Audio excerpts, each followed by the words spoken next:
दोस्तों, हमारी आज की स्टोरी एक ऐसे गांव के बारे में है जो कब्रिस्तान के ऊपर बना हुआ था। तो चलिए आइए जानते हैं क्या हुआ इस गांव के साथ।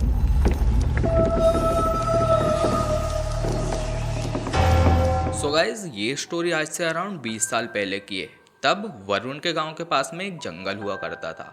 उस टाइम पर वहाँ के लोगों की आधी से ज़्यादा ज़रूरतें जंगलों से ही पूरी हुआ करती थी एंड इसीलिए कोई भी गांव छोड़कर शहर में काम करने जाना पसंद नहीं करता था। लोग हंसी खुशी से रह रहे थे। लेकिन कुछ टाइम बाद गांव में महामारी फैल गई। लोगों का शरीर काला पड़ने लगा और काला पड़ते ही 2 दिन में उनकी डेथ होने लगी। लोग बहुत ज़्यादा डर गए थे, इतने ज़्यादा कि वो गांव छोड़कर भागने लगे थे। उस टाइम पर वरुण के दादाजी गांव के मुखिया हुआ करते थे। अगर मुखिया भी खुद गांव से चला जाता तो लोगों के पास कोई उम्मीदें बचती ही नहीं। इसलिए उन्होंने गांव से जाने की बजाय गांव में डॉक्टर्स बुलाकर इस बीमारी का इलाज ढूंढना स्टार्ट किया। लेकिन उन्हें कुछ फायदा नहीं हुआ। यूं ही कुछ टाइम बीता और कुछ टाइम बाद गांव में एक साधु आए जो बहुत सिद्ध मालूम होते थे।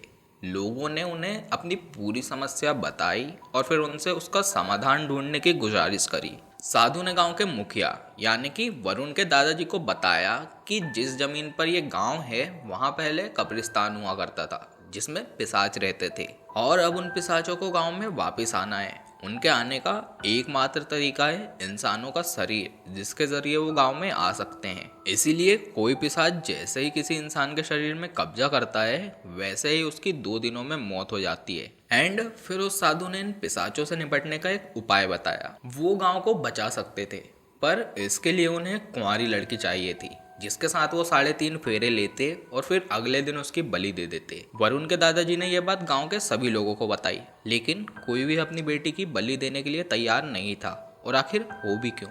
इस समस्या से निपटने के लिए गांव के मुखिया ने एक राह चलती लड़की को अगवा करवाया और फिर उसकी साधु से 3.5 फेरों वाली शादी करवाकर उन दोनों को एक कमरे में बंद कर दिया। लेकिन अगली सुबह जब मुखिया ने रूम का दरवाजा खोला तो पूरा रूम खून से लथपथ था। जगह जगह पर साधु के मांस के टुकड़े पड़े हुए थे।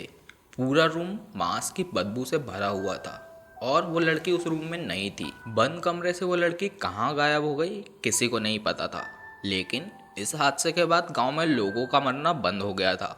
गांव के सभी लोग बहुत खुशी से रह रहे थे सिवाय एक को छोड़कर, वरुण के दादाजी मुखिया को। इतना सारा खून और मांस देखकर वो ट्रॉमेटाइज हो गए थे। वो कभी दीवार को देखते देखते हंसने लगते तो आसमान को देखते देखते रोने लगते।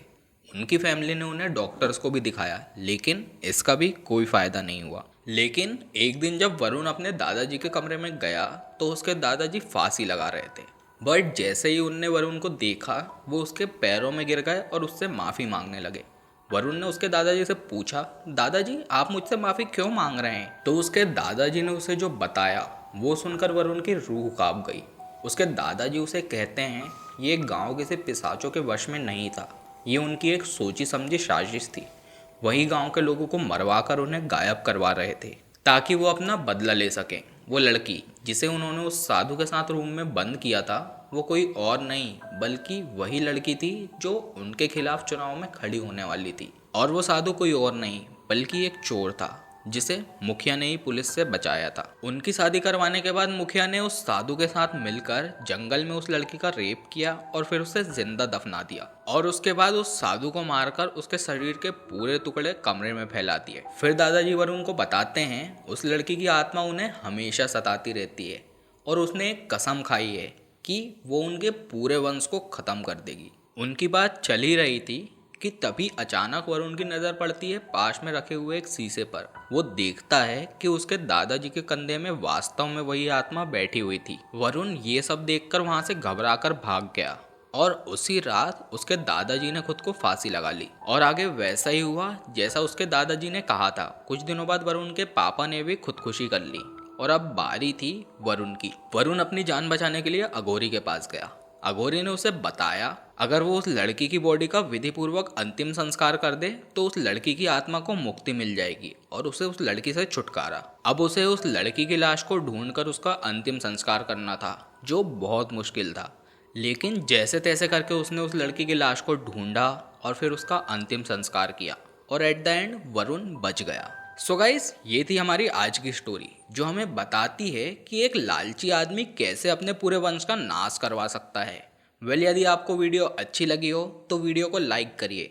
यदि आप भी आपकी कोई स्टोरी हमारे साथ शेयर करना चाहते हैं तो नीचे दिए गए हैंडल्स पर उसे शेयर करिए। तो चलिए मिलते हैं आपसे नई वीडियो में नई स्टोरी के साथ। तब तक के लिए गुड बाय।